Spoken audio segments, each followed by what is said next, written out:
Let's get into some football at 4. John McMullen, 97.3 ESPN.com, at JF McMullen.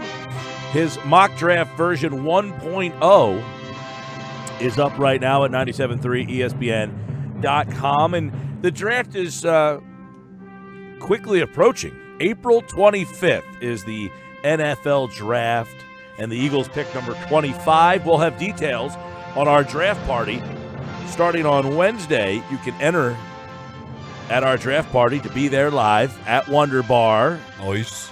And we will have a great prize this year. Yeah. As always. And it's always a fun time out there. Last year, that show was mobbed. That was a good time, man. We were rocking and rolling. Let's do it again. The guy picked last year to go to Nashville. Yeah, that was a good time. He got to pick his trip. He went to Nashville last year, and we'll have details on this year's prize and where you could possibly go coming up a little later. Now, on Friday's show with John McMullen, we started to dive into his mock draft version 1.0. We went through like the top 5 picks in the draft, and over the weekend, not a whole heck of a lot has changed. Kyler Murray, I think most people think now will be the number 1 overall pick, which is crazy to think. Like Josh Rosen got traded for last year. They pick him. He's in his second year now, and the Cardinals are already ready to move on from him. Murray, I don't understand it. You know what I mean? Like, why? New coach. Is it a brilliant move, or is it idiotic, or is it neither? The new coach. I mean, the new coach is saying, I want this guy to be. If you're going to bring me in to be the coach, I don't want that guy. I want this guy. And he's supposed to be a quarterback whisperer, so let them both battle it out, I guess. I don't know. Or just get rid of Rosen. Well, it looks like that. and we talked about it Friday with John. What kind of, I don't know, maybe it turns into a positive for the Cardinals. What kind of return can they get for Rosen? Right, and that's the big question. Yeah, so let's dive back in to John McMullen's mock draft 1.0, which he has Kyler Murray number 1, Nick Bosa number 2, Josh Allen number 3, Quinnen Williams number 4. Number 5 was Montez Sweat, and we went through the top 5. So let's kind of pick up there, John, as mock draft version, by the way, was heavily trafficked over the weekend. A lot of people starting to jump in on the mock draft. Let's start with number 6, where we left off on Friday's show, John, and that brings up the New York Giants. And you think this is finally the year they go quarterback? Yeah, they have to at some point. I mean, they have 2 first-round picks. So you think about 6 and 17, and they need an edge rusher. They need a quarterback. So you can kind of flip it. Edge rusher is certainly the strength of this draft. So you could argue they should take the best edge rusher on the board if you believe a quarterback that you like is going to be there at 17. But then there becomes a lot of difficulty if you wait around and you try to play that game, namely because other teams know what you need and there's an opportunity for them to trade up and sort of get that player from you. So Dave Gettleman has talked a lot about the Kansas City model, which ended up being Alex Smith sort of mentoring Patrick Mahomes, and Mahomes taking over. That obviously worked out very, very well. And to have that type of situation in New York with a young quarterback learning from Eli Manning. So that seems to be the skeleton of what they want to do. And as I kind of said on Friday, if you remember, Mike, I mean, you can poke holes in everybody. Every draft prospect from the top in history on down, everybody's got flaws. Everybody's a human being. Nobody's perfect. So if you keep waiting and waiting and waiting and saying this quarterback's not good enough, this quarterback's not good enough, this quarterback's not good enough, you have to have some confidence in your coaching staff and your philosophy and your offensive system to get a young quarterback in and groom them. I mean, there are good quarterbacks every single year if you do it right. And the Giants have to get on the pot, so to speak. They got to get a quarterback. Well, is this the year? Dwayne Haskins, you have him at number 6 going to the Giants. I mean, if you're the Giants and you've waited, is this the right year to finally dive in? Well, I think they have to. They have waited too long already. They waited years too long, to be honest. And there's been regime changes now from Jerry Reese to Dave Gettleman. Coaching changes from Ben McAdoo to Pat Shurmur. the correlation, all that is they haven't had solid quarterback play, and that's why you have regime changes. So if you want to stick around in this league as a general manager, as a coach, you better solve that position, and the Giants have to solve that position. So they have to get a quarterback at some point this year, and I believe they will do it. Dwayne Haskins is where you have the Giants going at number 6. At number 7, Jacksonville, JaJuan Taylor. He's an offensive tackle from Florida. They need someone to block for Nick Foles. Yeah, I mean, you paid Nick Foles what you paid him. So you paid him like a franchise quarterback. So now it's about building up around him. And I think first and foremost, as you've seen here in Philadelphia, you should build up front on both sides of the ball. But certainly in the offensive line, the good teams, the consistent good teams in this league have good offensive lines. And I think it makes a whole heck of a lot of sense now that the Jaguars have made that kind of monetary outlay to Nick Foles to protect him. So getting the best offensive lineman in the draft makes a lot of sense. John McMullen's got his mock draft 1.0 posted right now at 973ESPN.com. And Devon White, LSU linebacker. A lot of people wonder, all right, is that too high for linebacker? You know, it's a position that's kind of, gone by the wayside in the NFL. Yeah, it has and it hasn't. I mean, it depends. If you play a 4-3, you sort of need 1 3-down linebacker, and that player is very, very important. If you play a 3-4, outside linebackers are tremendously important, whether you call them edge rushers. It depends on your terminology, really. So it kind of depends how you are. But if you're looking at the Lions and what they are and Matt Patricia and where he came from, and how Bill Belichick has always used multiple fronts, and they brought in Trey Flowers, an expatriate. I think they continue to bolster that side of the football because that's what Matt Patricia wants to do. And that's a 3-down guy. And there's 2 of them in this draft, the 2 Devons. So you not only have Devon White, but you also have Devin Bush. And I think they're both top 15 players in this draft. Let's move down the list and go to Buffalo, where T.J. Hawkinson is a tight end. Now, tight end's interesting. There's a lot of good tight ends in this draft, but that's pretty high. Yeah, this might be the best tight end prospect in a long, long time. I'm not saying if you think about Rob Gronkowski, obviously he wasn't as highly thought of coming out, and I'm not going to say he's going to be that good because that's Hall of Fame level. The best tight end of the era. But if you're just looking at traits, this is the best tight end to come out in a long, long time. He can catch the football, can also play inline, and you just don't see that a lot. I think that's what impressed us all in Philadelphia here so much with Dallas Goedert, because we all expected him to be a receiver because what he did at college. It wasn't asked to block. He showed up. He embraced the role and was really a whole heck of a lot better at it than anybody thought. And I think he's got a great future in this league. And Hawkinson's just way above that. So similar, if you look at Buffalo and Josh Allen and taking him in the top 10 last year, now you got to get some playmakers around him. A lot of people have talked about DK Metcalf. I have major concerns with him because of his short area quickness and inability to sort of change directions well. I think Hawkinson would be a much safer pick and give Josh Allen a great, great skill position player.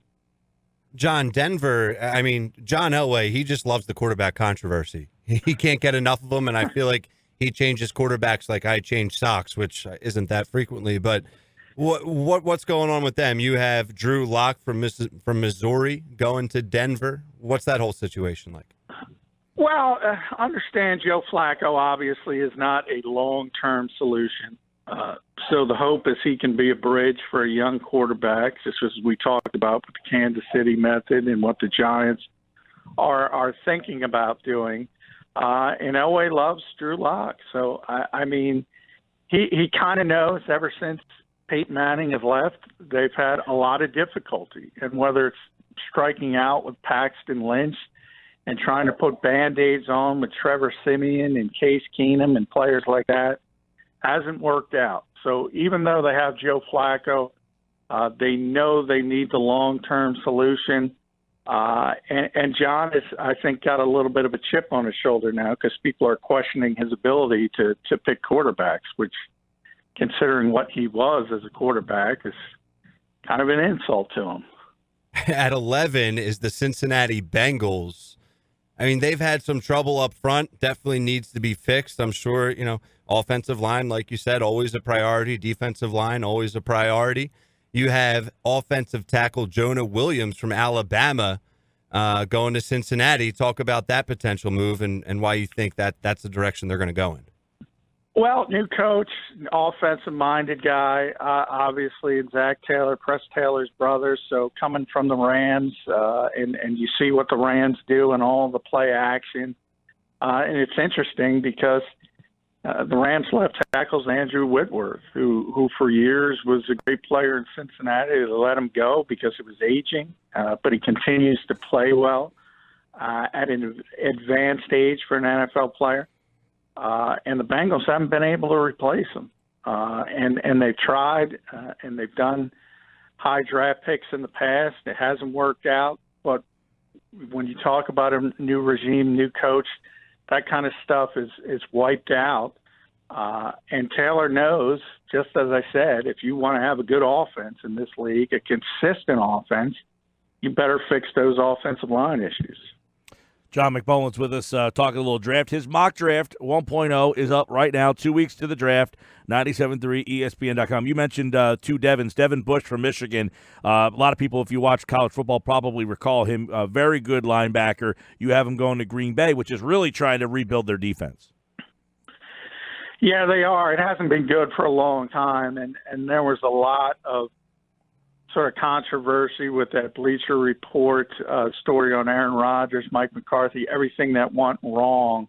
But if you think about the Packers logically, I mean, look, the offense wasn't the problem. It wasn't as good, certainly last year, as it used to be when they were top 5 in the league and dominating. But that defense has been bad for a long, long time now. And they've had some good players and big names, Clay Matthews being the most notable, but he hasn't really been Clay Matthews for 3 or 4 years. He's been a rapidly descending player. He's gone. Devon Bush is far more well-rounded, but I do think, as I mentioned on the site, that the one thing Clay did bring was energy and passion, and that is tough to replace. And I think Devon Bush is that kind of player. If you saw him play at college, very energetic, and he could bring that sort of not only replace that with Clay Matthews, but also be a much better player. Because, as I said, Matthews isn't what he once was and hasn't been for a really long time. At 13, you have the Miami Dolphins. They need a quarterback, too. I mean, Ryan Fitzpatrick, it's kind of similar to the Denver situation, right? I mean, that's obviously not long. Are they looking for the best quarterback or the worst quarterback? Right. I mean, what's their game plan here? Well, a lot of people looked at Miami and said they're tanking. I don't. A lot of people use that term because it's popular in the NBA and even in baseball to a certain degree. I don't think you really do that in the NFL. At least overt tanking, because you don't have to. There's worst to first every year in this league, literally every single year. So if you make a couple good decisions and bring in the proper players, you can turn things around very, very quickly. So I don't necessarily believe that. But, yeah, I mean, when you go into a season with Ryan Fitzpatrick as your starting quarterback, as everybody in the AFC East now has done at one point, with the exception of the Patriots, you have to find a long-term option. He's a bridge quarterback. He's the definition of a bridge quarterback. If that word ever gets put in the dictionary, they will have a picture of Ryan Fitzpatrick next to it. That's what he's been for a very, very long time in this league. That's a really, Daniel Jones of Duke. I'm sure that if there's, I don't know, however many people are out there listening, I would assume 90% of our audience has no clue who he is. I would say that's low. Yeah, well, I that's probably true, and that's what the NFL and I think people don't understand about the draft as a whole. What you do is you don't necessarily look at what they did in college and the success, because there's so many moving parts to that. Where are you playing? Who are your teammates?